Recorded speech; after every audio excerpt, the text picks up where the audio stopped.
All you'll need is a Phillips screwdriver and T15 screwdriver. To remove the high pressure outlet pipe, firstly eliminate all power. We need to remove both wheels.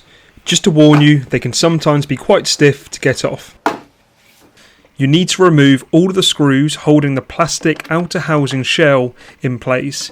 These might be tightly secured, so take your time.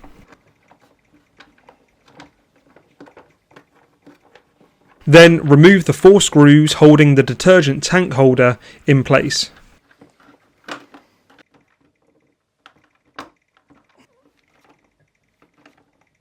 You can then remove the pipe hose and the tank away from the pressure washer. There will be 2 more screws that we need to remove, one on either side of the yellow housing, as shown. Remove the detergent suction pipe hose and lift the motor up and out. To remove the high pressure outlet pipe, simply push it in and twist it as shown. You'll then be able to remove it.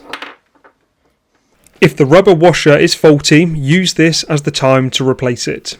To install your new outlet pipe, simply attach it as shown and twist it down to the bottom. You can then place the motor back in the casing and reattach the detergent suction pipe hose. Then pop the plastic housing back on. For this to attach securely and easily, you may need to unscrew the 4 screws with a Phillips screwdriver on the black casing at the bottom of the handle.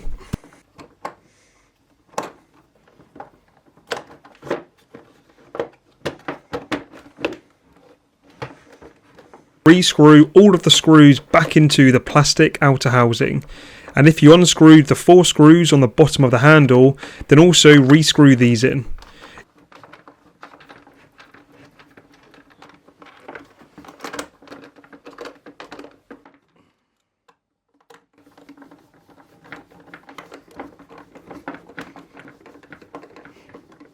You can then reattach the detergent tank holder and re-screw the 4 screws in. Then attach the detergent suction pipe hose back to the tank.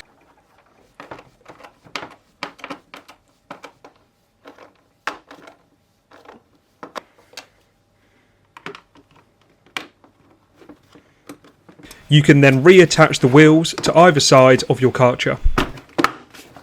And that's it, your new high pressure outlet pipe with clamp is all set to go.